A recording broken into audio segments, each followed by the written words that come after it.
सुकिस voice में आपका स्वागत है। आप सुन रहे हैं विवेक चुड़ामनी, जिसको लिखा है आदि शंकराचार्य ने। आइए सुनते हैं। मज्जा, अस्थि, मेद, मांस, रक्त, चर्म और त्वचा इन 7 धातुओं से बने हुए तथा चरण, जंघा, वक्षस्थल, पूजा, पीठ और मस्तक आदि अंगोपांगों से युक्त मैं और मेरा रूप से प्रसिद्ध इस मोह के आश्रय रूप देह को विद्वान लोग स्थूल शरीर कहते हैं। आकाश, वायु, तेज, जल और पृथ्वी ये सूक्ष्म धातु है। इनके अंश परस्पर मिलने से स्थूल होकर स्थूल शरीर के हेतु होते हैं और इन्हीं की तन्मात्राएं भोक्ता जीव के भोग रूप सुख के लिए शब्दादि 5 विषय हो जाती है। जो मूढ़ इन विषयों में राग रूपी सुदृढ़ एवं विस्तृत बंधन से बंध जाते हैं, वे अपने कर्म रूपी दूत के द्वारा वेग से प्रेरित होकर अनेक उत्तम माध्यम योनियों में आते जाते हैं। अपने अपने स्वभाव के अनुसार शब्दादि 5 विषयों में से केवल एक एक से बंधे हुए हरिण, हाथी, पतंग, मछली और बोरे मृत्यु को प्राप्त होते हैं। फिर इन 5 से जकड़ा हुआ मनुष्य कैसे बच सकता है? दोष में विषय काले सर्प के विष से भी अधिक तीव्र है, क्योंकि विष तो खाने वाले को ही मारता है, परंतु विषय तो आँख से देखने वाले को भी नहीं छोड़ते। जो विषयों की आशा रूप कठिन बंधन से छूटा हुआ है, वही मोक्ष का भागी होता है और कोई नहीं, चाहे वह 6 दर्शनों का ज्ञाता क्यों ना हो।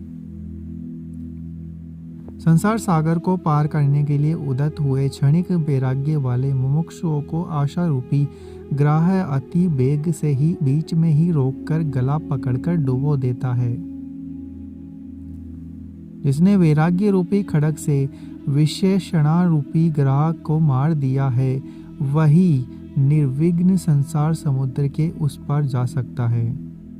विषय रूपी विषम मार्ग में चलने वाले मलिन बुद्धि को पद पद पर मृत्यु आती है, ऐसा जानो, और यह भी बिल्कुल ठीक समझो कि हितैषी सज्जन अथवा गुरु के अनुसार अपनी युक्ति से चलने वाले को फल सिद्धि हो ही जाती है।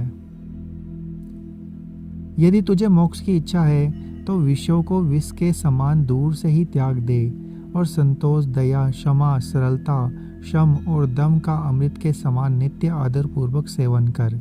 जो अनादि अविद्या कर्त बंधन को छुड़ाना रूप अपना कर्तव्य त्याग कर प्रतिक्षण इस परार्थ देह के पोषण में ही लगा रहता है, वह अपनी इस प्रवृत्ति से स्वयं अपना घात करता है। जो शरीर पोषण में लगा रहकर आत्म तत्व को देखना चाहता है, वह मानव काष्ठ बुद्धि से ग्रह को पकड़कर नदी पार करना चाहता है। शरीर आदि में मोह रखना ही मुमुक्षु की बड़ी भारी मौत है। जिसने मोह को जीता है, वही मुक्ति पद का अधिकारी है। देह, स्त्री और पुत्र आदि में मोह रूप महामृत्यु को छोड़ जिसको जीतकर मुनिजर भगवान के उस परम पद को प्राप्त होते हैं। त्वचा, मांस, रक्त, स्नायु, मेद, मज्जा और अस्थियों का समूह तथा मलमूत्र से भरा हुआ यह स्थूल देह अति निंदनीय है। पंचीकृत स्थूल भूतों से पूर्व कर्मानुसार उत्पन्न हुआ यह शरीर आत्मा का स्थूल भोगायतन है। इसकी अवस्था जागृत है, जिसमें कि स्थूल पदार्थों का अनुभव होता है।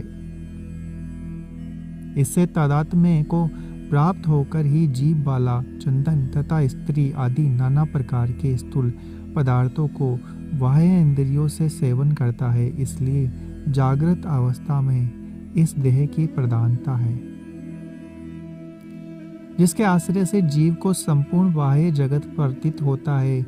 गृहस्थ के घर के तुल्य उसे ही स्थूल देह जानो। स्थूल देह के जन्म, जरा, मरण तथा स्थूलता आदि धर्म है। बालकपन आदि नाना प्रकार की अवस्थाएं है। वर्णाश्रम आदि अनेक प्रकार के नियम और यम है। इसी की पूजा, मान, अपमान आदि विशेषताएं है। श्रवण, त्वचा, नेत्र, घ्राण और जीवा ये 5 ज्ञानेंद्रियां है, क्योंकि इनसे विषय का ज्ञान होता है। तथा वाक, पाणी, पाद, गुद्दा और उपस्थ ये कर्मेंद्रियां है, क्योंकि इनका कर्मों की ओर झुकाव होता है। अपनी वृत्तियों के कारण अंतःकरण, मन, बुद्धि, चित्त और अहंकार इन 4 नामों से कहा जाता है। संकल्प विकल्प के कारण मन, पदार्थ का निश्चय करने के कारण बुद्धि, अहम अहम ऐसा अभिमान करने से अहंकार और अपना इष्ट चिंतन के कारण यह कहलाता है चित्त। अपने विकारों के कारण सुवर्ण और जल आदि के समान स्वयं प्राण ही वृत्ति भेद से प्राण, अपान, व्यान, उदान और समान इन 5 नामों से होता है। अगर आपको हमारा यह प्रयास अच्छा लग रहा है तो चैनल को सब्सक्राइब करें, वीडियो को लाइक और शेयर करना ना भूलें।